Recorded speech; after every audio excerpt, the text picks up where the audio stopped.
We're back in the Raleigh Garden. Griffin is definitely enjoying being back home. We were on the road for 2 months. And we're traveling the van and we'll collect plants as we go around. But we resisted for like the first 6 weeks because really hard to keep up with plants for that long, taking them in and out of the van, getting them some sunlight, getting them some water, all those kinds of things. But toward the end, we collected quite a few things. One of the places we collected some things was at Buddy Lee's.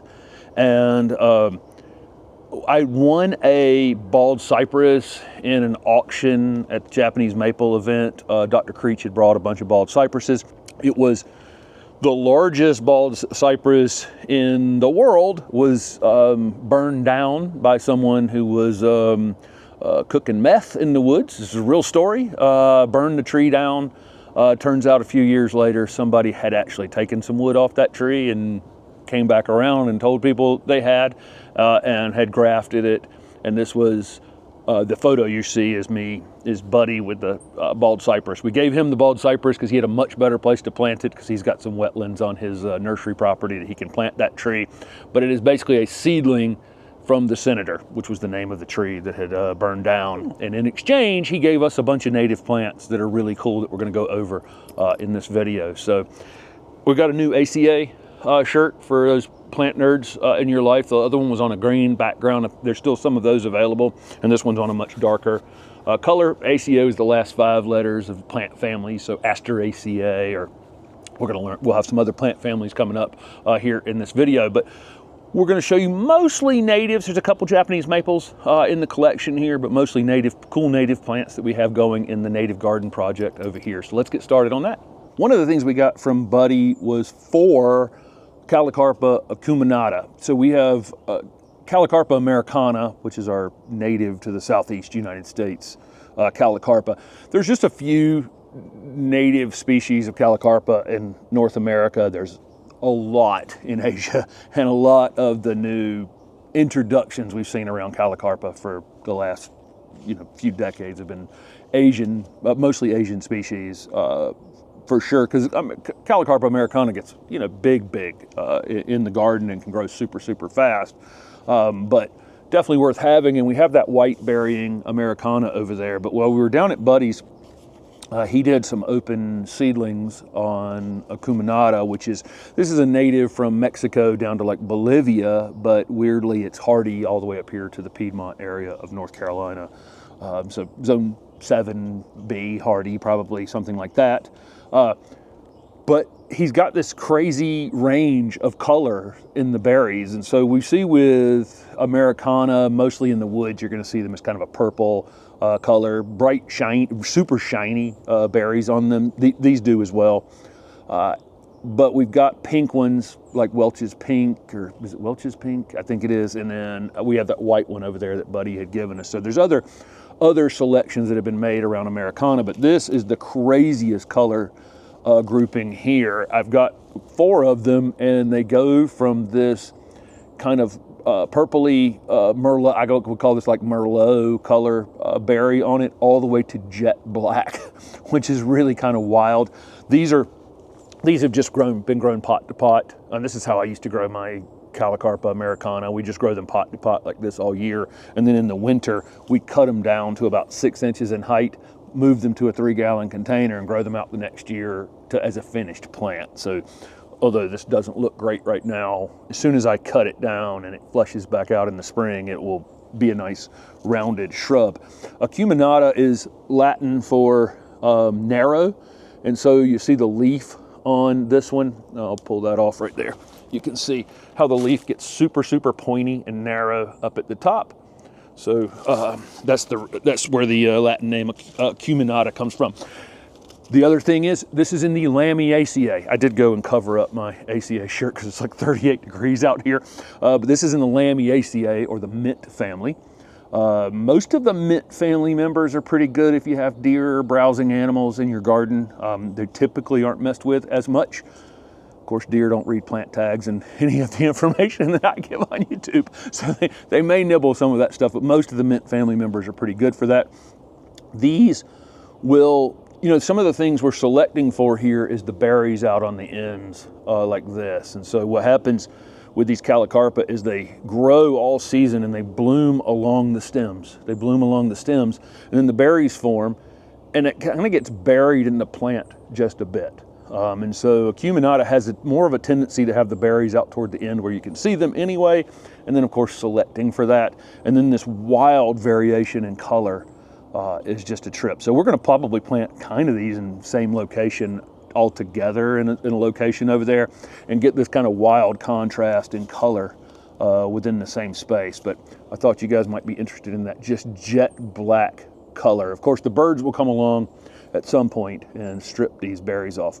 This is an interesting Itea virginica. It's in the plant family Itaceae. It's got its own plant family. These are native to the upper mid-Atlantic, down all the way into Florida and all the way over to Texas, which is super interesting. It's a very wide range, and provenance kind of matters with plants. So when Steph and I see these in the Southeast, I mean, when we see them in Florida, they're in the water almost always. I mean, honestly, I've never seen an Itea in the wild that wasn't sitting in the water in some way or another. Maybe it was up on some little island, but it had its roots down in the water ultimately. So what I mean by provenance matters, this is a selection from Texas.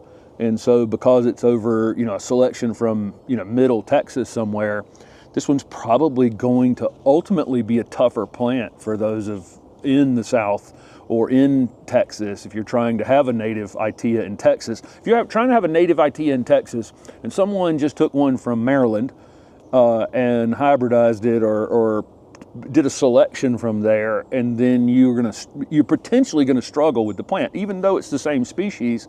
It's in the process of speciating because they're a long way apart, right? They are changing because one is in a much hotter place, a much drier place, more seasonally wet rather than constantly wet or whatever. So I think it's interesting to find one that's from, on an extreme part of the range of where this plant is native to, and try this one. This garden, we're kind of on a mound here. And so if I'm taking plants like Succulenthes that likes to grow in the water, buttonbush, or Itea that likes to grow in the water, or Clethero that likes to grow in the water, it's nice to have selections of ones that were from an area in the range where they were less likely to be in the water all the time, right? We saw that. We were at the Morton, and Kim Shearer has this project going on with Succulenthes where she's gotten buttonbush from throughout its range all the way to the west part of the country, trying to find ones that can go in our ornamental gardens, be great for pollinators and the fall color and all those kinds of things that we like from them. The fragrant flowers on this Itea in the spring, the fall color on Itea, but finding ones that are more likely to look good in our ornamental gardens where they're going to be planted high and dry and not in the water, and somewhat neglected overall, and can be neglected because not everybody wants to be out maintaining things constantly. So this one will be an interesting one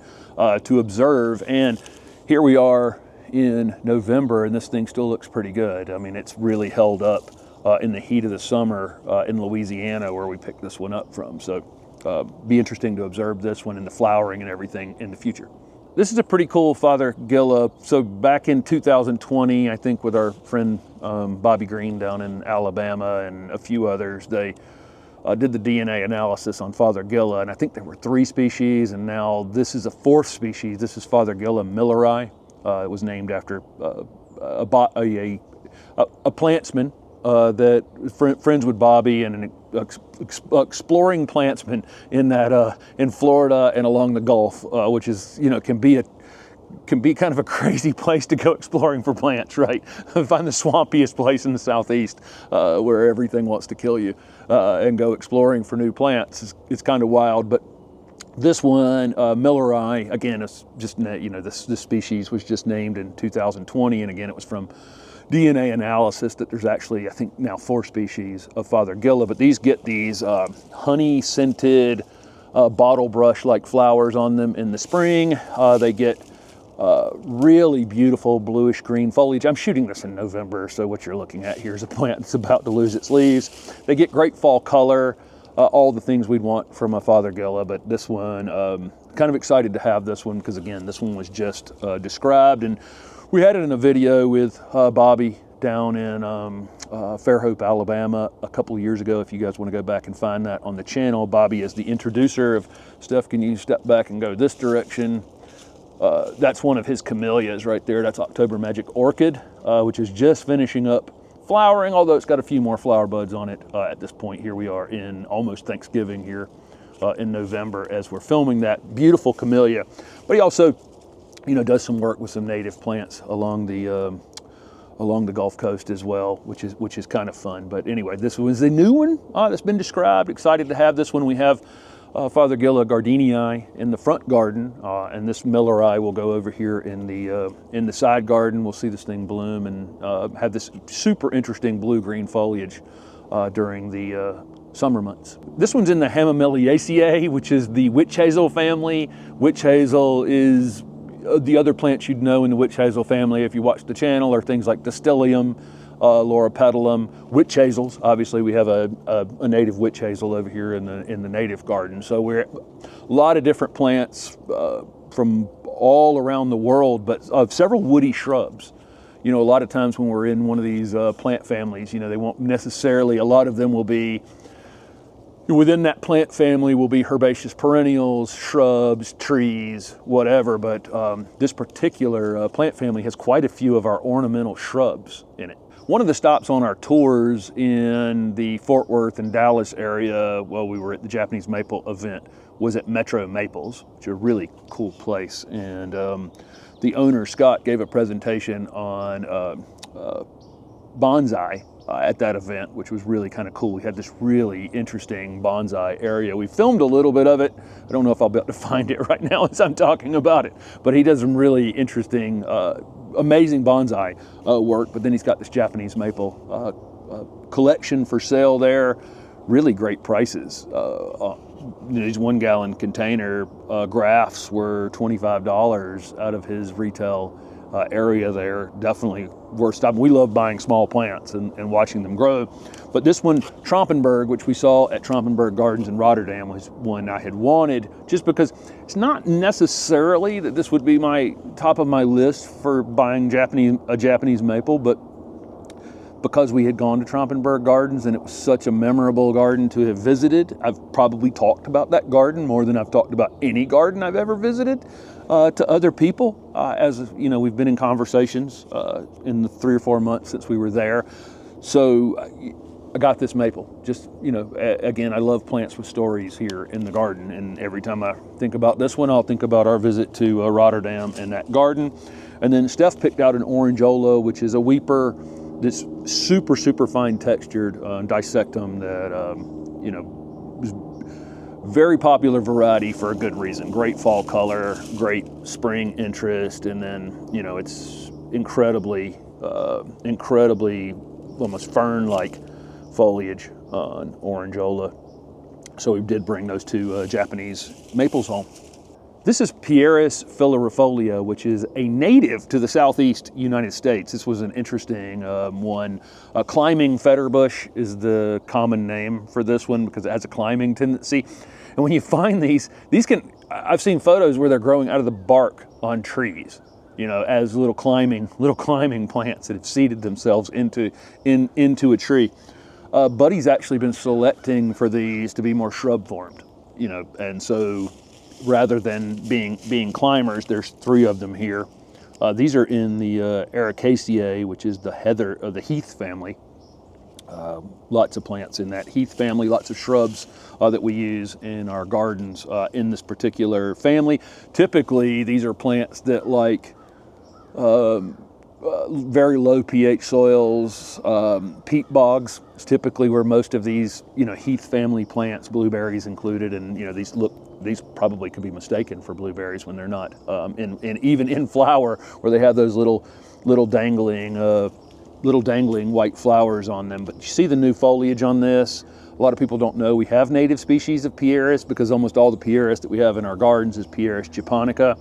But again, selecting for a non-climbing one of these that can be grown as an ornamental plant in a container by a nursery and then put into our gardens. We've got 3 of these. It's hard to find for our native garden over there, it's hard to find evergreens that we could group together and have some winter interest in that space. So we're excited about this one. These species is native from like the mid-Atlantic down into most of the southeast. I failed to mention on the maples, this is Aceraceae, Acer being the genus for maple, and we have that new t-shirt for that as well, Acer Chaser, that we debuted at that particular event that's available on the channel as well. But super excited to have a native Pieris in the garden. And again, you know, Buddy's in the process of trying to select for these in the future to be just good ornamental, low maintenance shrubs for the garden. They'll bloom in the spring, great for pollinators, great color on them.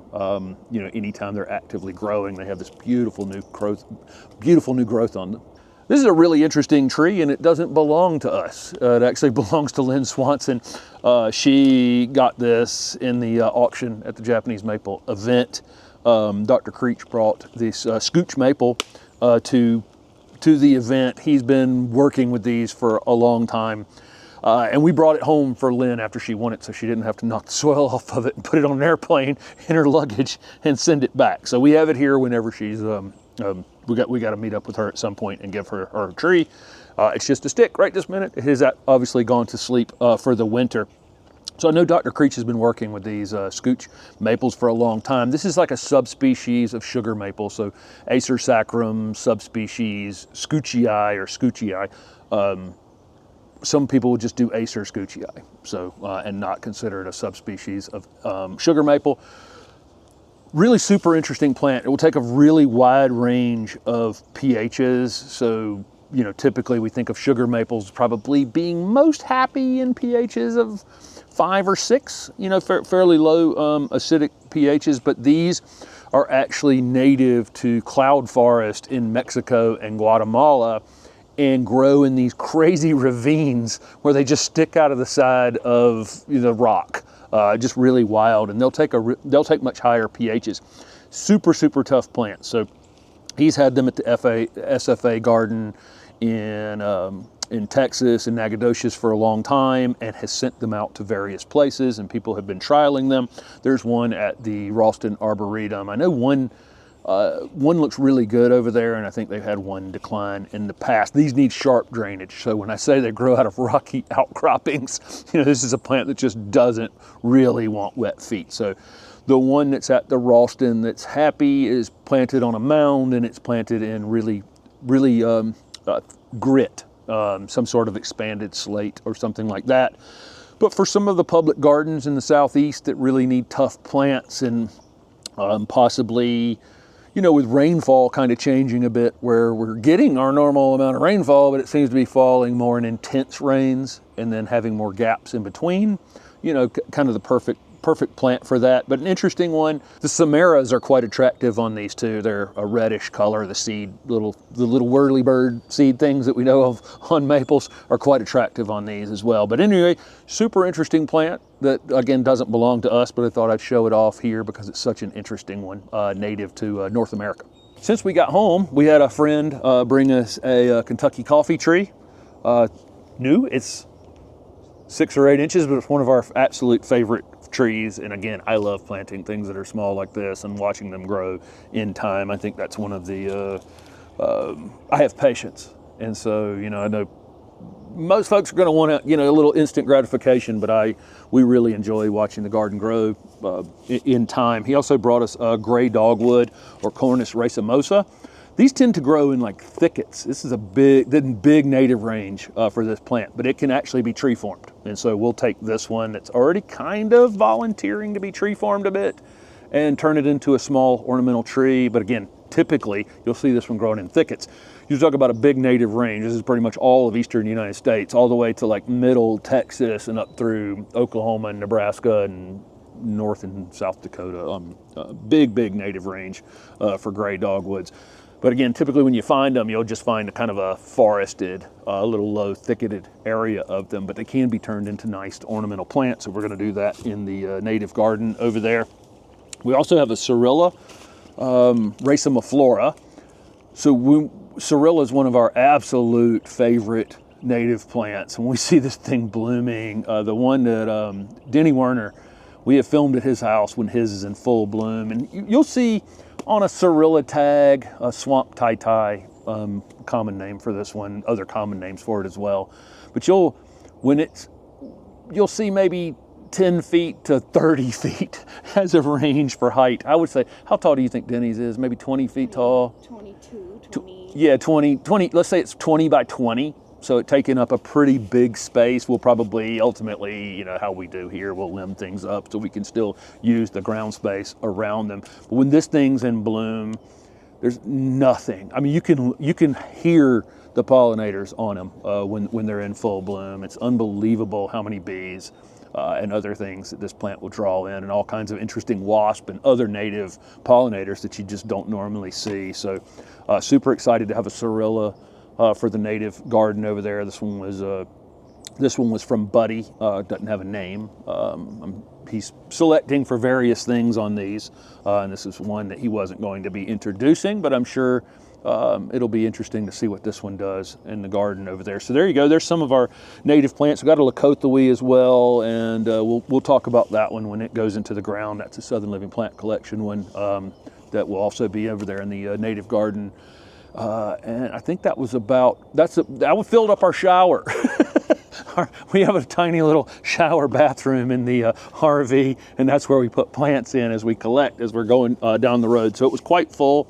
It was actually busting out of the bathroom area by the time we got back home. So super excited to get these in the ground in the next few months. Most everything here is pretty cold hardy, so we can go ahead and throw them in the ground for the winter. Not really worried about any of these items. That's the goal for the native garden over there, is to find some things that are not everyday things. So, you know, when we visit a lot of, especially in public gardens, we've noticed in the native plant projects that it's just really a very narrow group of things that are being planted over and over and over again. They're quite striking, they're beautiful. I understand why a lot of them are being used. But we definitely I don't want to repeat that. I mean, for me, that's not going to be interesting to just repeat something that we see somewhere else out in the world. So we want to find some things that are interesting and kind of broaden the palette of native plants as we develop this side garden space over here. So thank you guys for following along with it.